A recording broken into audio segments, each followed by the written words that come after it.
I'm Mike Easterling. Welcome back to Columbia Matters. Well, we're back with a newly formatted program.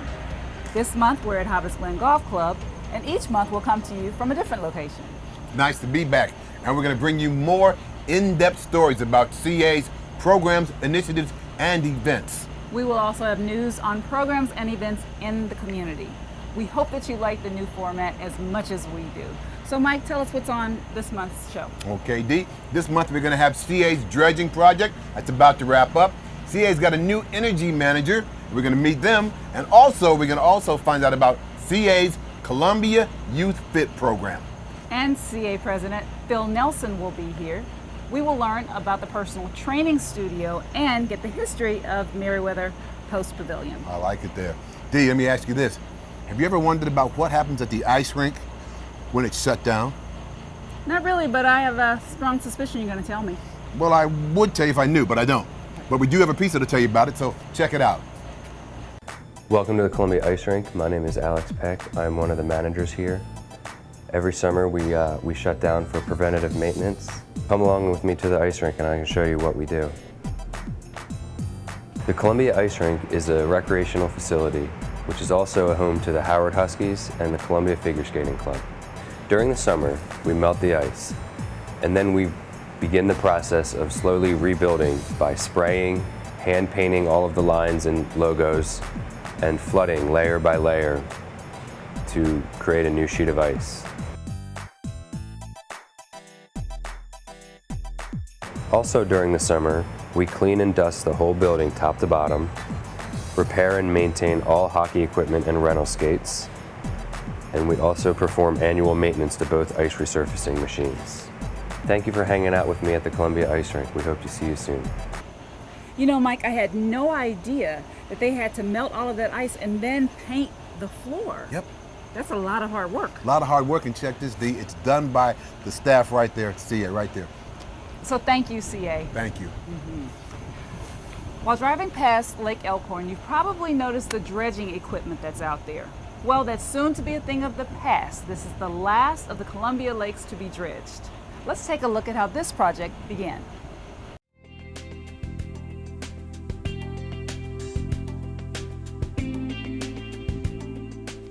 James Rouse founded Columbia in 1967.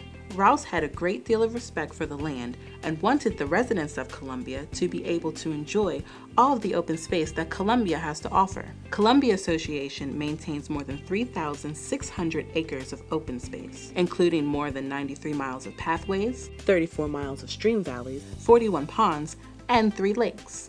There are 3 man-made lakes in Columbia: Lake Elkhorn, Lake Kittamaquondee, and Wild Lake. Throughout the years, large amounts of sediment have accumulated in these lakes. Columbia Association is dredging these lakes to remove the sediment. Dennis Maddie, Director of Construction at CA, and Diana Kelly, Contract Administrator, tell us more about this project. Dredging is a process basically where we take a vacuum and move the sediment out of the lake and into a dewatering plant, and the sediment is dried by mechanical means and then hauled away. You now have actual aquatic habitat where before you could see wildlife walk across the lake. Now there's fish swimming in the lake and there's wildlife floating on the lake, where before that just wasn't possible. It began many years ago, actually in 2006, when there was a need identified that the lake was filling in, that the environment for the wildlife was becoming unsatisfactory. Once that accumulates to the extent that it affects the aquatic habitat, then we seek permits from the state, from the Army Corps, and from the county to be able to dredge the lakes. Through that process, there's a long, intensive public hearing process by which people are informed of what's going to happen to lakes, how long it's going to take, and exactly the method that we're going to use. We opted to do hydraulic dredging, which is very low noise, and then we have all of the dewatering equipment remotely from the dredge, which you can see is away from the residences. It's by the highway, so there's no disruptions to the neighborhood. The sediment is removed by the use of a giant vacuum cleaner that moves that material to a dewatering plant where the moisture is taken out and then the sediment is hauled away. David Driver, East Coast Operations Manager for J&D Thomas Company, describes to us what is taking place here at Lake Elkhorn. What we're doing in the beginning here in Lake Elkhorn is we're dredging the forebay area, or area 1, and the dredge is right about in here. This is basically a silt trap for the main lake. You've got creeks coming in here, here, and also here, and this will trap some of the silt. The main lake area then we'll be moving to next will be up in area 7, which is by your main pier, and then doing area 4 and area 3. Columbia Association is embarking on developing a 10-year large lake and pond sediment management plan. The goal of this plan is to monitor the sediment accumulations and develop a short-term and long-term plan to remove and manage these sediments so we never get to the point where we're doing these huge dredging projects, multi-million-dollar projects. We take little chunks out at a time. The amounts of sediment removal from all 3 lakes are different. Wild Lake was less because it's a smaller lake, and we just finished that job, and we removed 15,000 cubic yards. Lake Kinnamakundi, which is in between Wild Lake and Lake Elkhorn, it was about 30,000 yards. So the numbers are different depending on the size of the lake.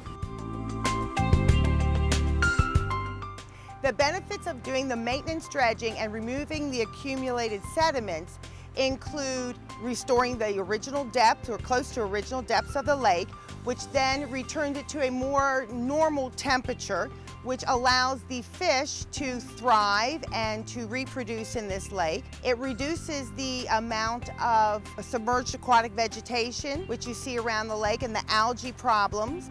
We expect this to be completed by December 2012. You know, Dee, dredging the lakes is part of CA's watershed management plan. Now, if you want to find out more about that, visit columbiawatershed.org. Now, here's some new information. CA recently hired an energy manager. What's an energy manager? Well, I'm not certain, but let's go over to the Offices of Open Space Management. I think they can tell us. Moving towards a greener future, the Columbia Association just hired an energy manager. Joining me is Jeremy Scharfenberg. Jeremy Scharfenberg is the Columbia Association Energy Manager. How are you today? Very well. How are you, Dennis? And Jeremy, welcome. Can you tell me a little bit about what the energy manager does?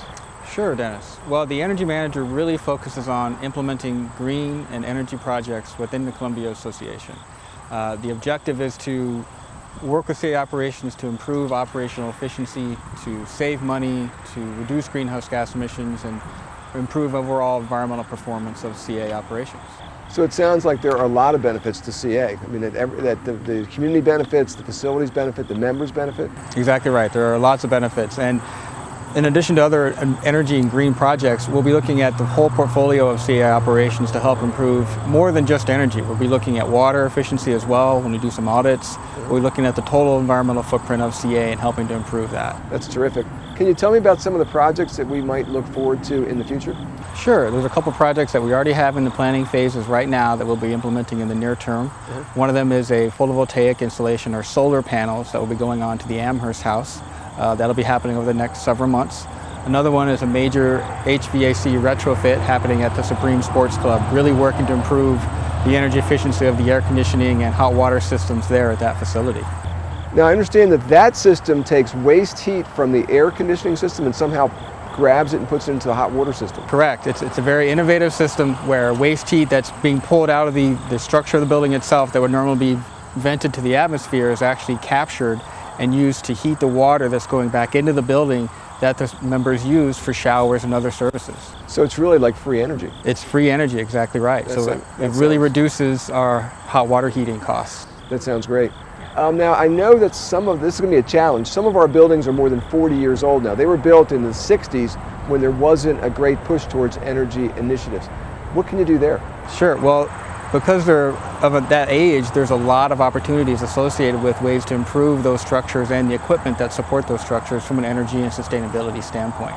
So to that end, we'll be implementing a series of energy audits at facilities throughout CA. We'll be starting with Slayton House in the next several months, doing a energy audit as well as water. We're looking at the facility looking for ways to upgrade the different pieces of equipment as well as the overall building structure for environmental performance. And so you start with the oldest building and then you work your way to the newer stuff, I guess. Exactly right. And so the older ones will have the most opportunity for significant improvement associated with energy costs as well as pollution.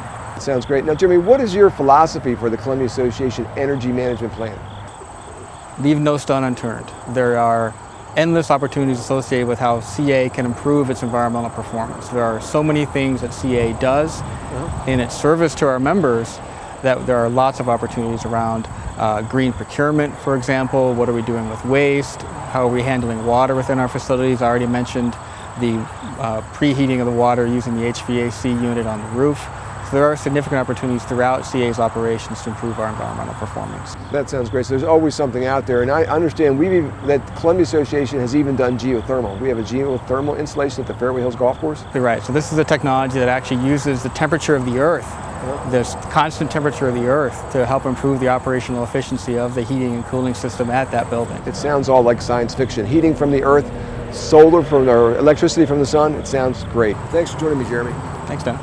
Well, look who's here joining us now is CA President Phil Nelson. Welcome to the show, Phil. Thank you very much. Good to be back. Yes, it is. Well, let's talk a little bit about how the Columbia Association makes an economic difference in Columbia, Howard County, and in the state of Maryland. Okay. We had a lot of people talk to us about what do I get for CA if I don't use the facilities and I don't use my membership? What do I get for when I pay the annual charge? So I commissioned the Chesapeake Group, it's an economic group from Baltimore, to do a study on what kind of an impact CA has on not just Columbia, but on the region, the state, and this kind of mid-Atlantic region as well. And they came in kind of this as they held back a little bit because of the economy. They usually use multiplier factors for the factors that they use, and they're much larger usually, but because of the economy, they held it back and cut up to about 50% of what we normally do. So they used a very conservative multiplier is what you're saying. So, and so what did you find? What we found was very credible because we looked at what our employees spend in the community, what kind of impact that has. We looked at what kind of an impact we have on taxation by the various levels of government. And we looked at kind of like what it means to housing values and retail values and industrial values as well. We found all total that CA has a $1,465,661,000 impact on an annual basis on this region. That's incredible. It is.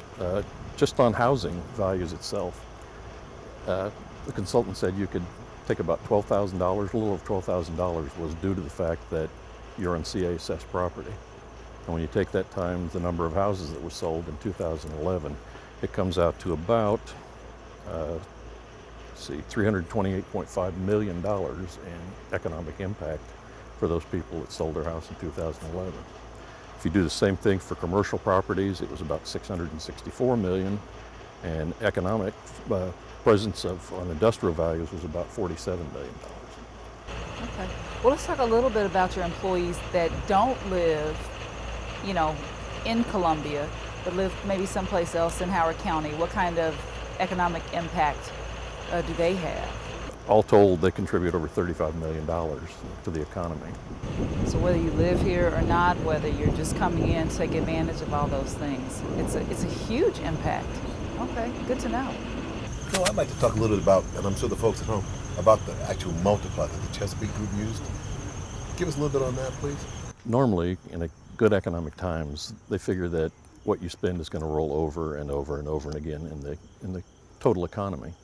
So they usually use a multiplier factor of about 4.5 times what the actual element is. But for this case, yeah. 5 times, okay. So, but this time it was because of the economic downturn that they used a factor of just a little over 2, and said that everything they did in this was very conservative because of the economic conditions. All right. And I'm thinking we all can relate to that because everybody's spending less, things are worth less. They're not worthless, but worth less. Okay. And last we just ask you about all this, and we're on this wonderful golf course, Hobbits Glen here. We have another one, of course, Fairway Hills. What about the value of this open space? assessment for that. So much open space. Again, if you look at what it means to you to sell your home, and you can see that a little over, I think it's $12,340 is what the consultant figured, that was what was the value of being on CASS property. And again, if you take that times the number of homes that were sold in 2011, it comes out to about $328 million in value added to the community and to the region. People continue, as you folks know, to want to be here. That's right. In Columbia, That's in right. Howard County. Well, thanks a lot, Phil, and we'll see you next time. My pleasure. There's a new personal training studio at the Columbia Gym. Let's check it out. Hi, my name is Dina Taylor. I'm the Assistant Director of Personal Training for the Columbia Association. I'm really glad you came to visit us today in our brand new state-of-the-art personal training studio here at the Columbia Gym. We put this studio in this year in June, and we are really proud of what it has to offer. There are so many different little nuances within this studio that you never have to leave this room if you don't want to train in a public forum any longer. This personal training studio allows you personal services in a privatized manner. So you can come in with your trainer at any time from any of the facilities. So if you purchase at Athletic Club or you purchase at the Supreme Sports Club, you can rest assured that you can also train here at the Columbia Gym. One company, one department, offering services for all our members. One of the things I'd like to point out to you today is our brand new Synergy 360 unit by Life Fitness. This brand new unit is one of its kind right now in the state of Maryland. We are the only ones that has this unit. It offers you a playground of activity to work out, not only by yourself, but with a partner if you wanted to do small group training. We have some of our trainers here right now working out with their clients. We're also able to do TRX, offer kettlebell services, and free weight services. We've got plyometrics. We're able to do whatever it is that your goals and objectives are for your personal services. So one of the things that personal training does for you is it allows you a baseline of where your fitness levels are right then, and allows you to set goals and objectives to achieve those in the future. And personal trainers help you accomplish that task. One of the services we also provide is you start off with diagnostic testing and a baseline fitness assessment. That is going to give you a world of information. You can purchase any personal training package at any one of our facilities and at our membership service center. So let me kind of explain what we've got going on here. We've got a lot of activity, which is really a great thing. Over here in the corner, one of our trainers is now training with our battle rope. Talk about a workout. This really helps your upper body, your center core, your quads, your glutes. It is a total body workout. Go, Allie, go. And then over here, we've got some center core workout going along with chest in our Dynamax ball with our trainer John Maslow and Ryan Ward. Our Columbia Association trainers want to make sure that we prehabilitate so you don't have to rehabilitate. And right here, we have Bill Beater, who is our kettlebell expert, instructing someone on a proper kettlebell swing. If you've never tried kettlebells, you should give it a shot. It is a total body workout.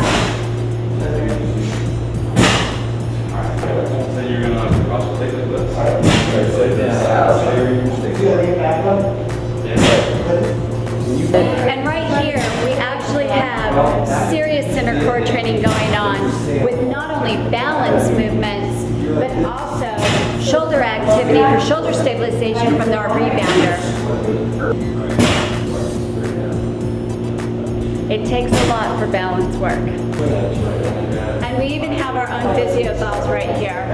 So if maybe balance is not your cup of tea for center core training, we definitely can protect that lower back.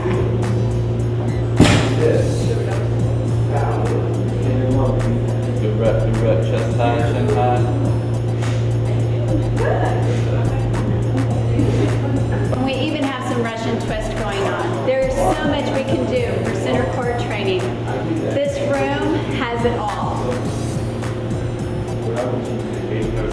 join your sweeps? Oh, absolutely. If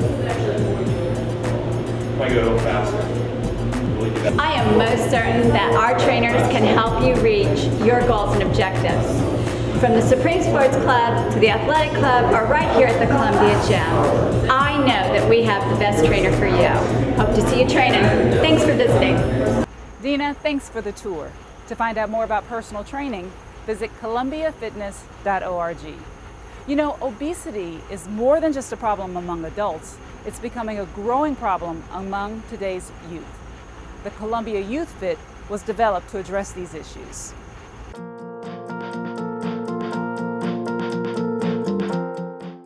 One out of every 5 children in the U.S. between the ages of 5 and 13 is either overweight or obese. Columbia Association had to do something about this, so we developed the Columbia YouthFit program. Dr. McKay, a pediatrician on Columbia's Medical Advisory Board, is going to tell us more about the program. What we've seen in the area of childhood obesity over the last 10 to 20 years or so is that there has been a dramatic increase in the rates of obesity amongst children and adolescents.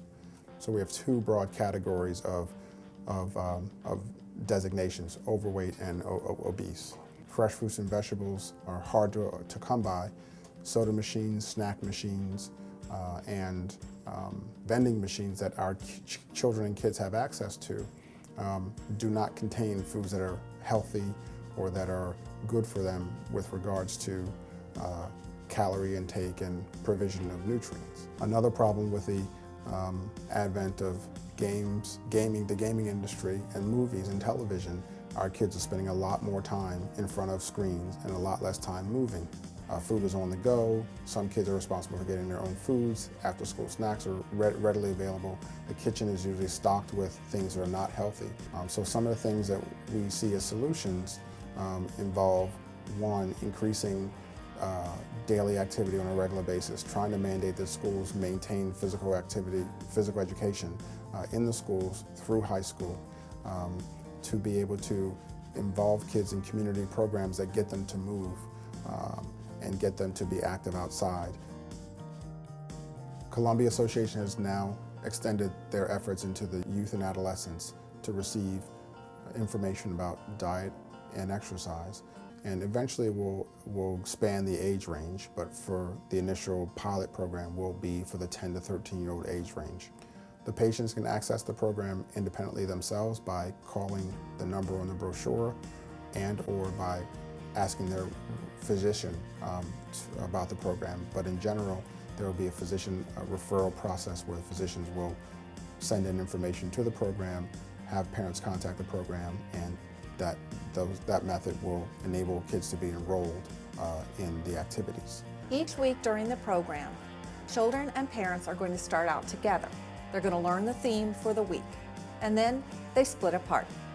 The children are going to do quiet activities so they can understand the theme better, but then they're also going to be physically active, get in those calories, burn those calories, get excited, work together.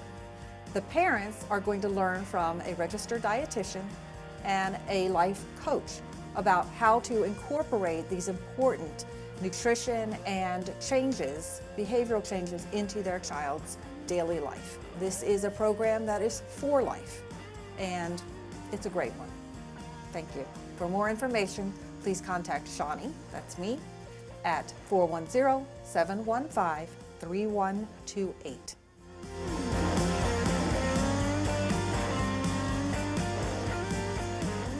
Thanks, Shawnee and Dr. McKay. Hey, we all know that the Merriweather Post Pavilion is a great place to watch a concert. But did you know that it was also one time the home of a very, very popular orchestra? Let's take a look. Columbia was nothing but a couple of lakes, a handful of buildings, and a lot of construction equipment when Merriweather Post Pavilion opened on July 14, 1967. The New York Times, the Washington Post, and major newspapers from around the country came to the inaugural concert. Critics raved about the acoustics and the design. Vice President Hubert Humphrey, Senator Edward Kennedy, and Marjorie Merriweather Post were in attendance along with hundreds of well-heeled, well-dressed Washingtonians. It put Columbia on the map. It was a destination then and a destination now, as the famous and the almost famous performers of the day, along with thousands and thousands of fans, attended. Merriweather was the summer home of the Washington National Symphony.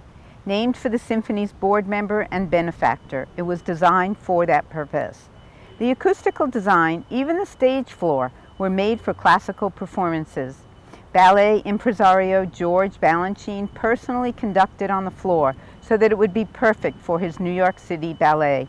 But that exclusive musical lineup was not to last. The symphony still controlled the booking, and it decided to try the Doors. It drew a large crowd, but it also drew the ire of some Howard Countyans who weren't happy with the noise or the hippie audience. There was also the appearance of George Wallace, the governor of Alabama, who was running for president on a segregationist platform. That obviously didn't sit well for the new Columbians who were living the dream of an integrated society.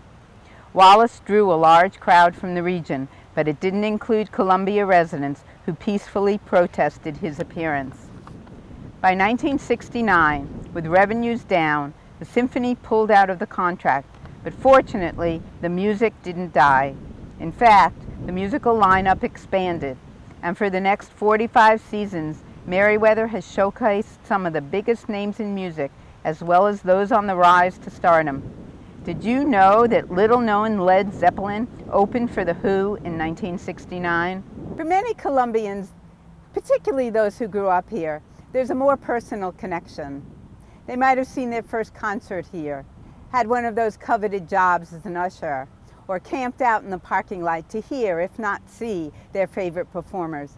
And of course, most of them walked the stage at high school graduation. In 2003, Merriweather was in trouble. Competition with larger nearby venues and talk of plans by the Rouse Company to develop nearby raised questions about its future. Save Merriweather became a fervent cry that rose from the voices of a few 20-somethings and grew to a movement. And save it they did. IMP, owned by Seth Hurwitz and Rich Heineke, who also owned the 930 Club in Washington, D.C., was awarded the contract to manage Merriweather. A year later, Howard County commissioned a report which confirmed the importance of it remaining an open-air pavilion. And soon, all the talk of changing Merriweather became part of the larger discussion of a master plan for Columbia's downtown. Today, Merriweather is thriving and is a key piece of the downtown development. Google Merriweather. You'll see what people are talking about locally and around the country. Got ticket stubs or posters? They're a hot item on eBay. You want to learn more about Merriweather? Come to the Columbia Archives. Thanks, Barbara. To learn more about events at CA, visit twitter.com/Columbia_events. You can also connect with CA on the following social media sites. To learn more about Columbia Matters, visit columbiamatters.org. You may now view Columbia Matters episodes on CA's YouTube channel at youtube.com/CATV channel. Well, that's our time. We'll see you next month. Wherever that is. Thanks for watching.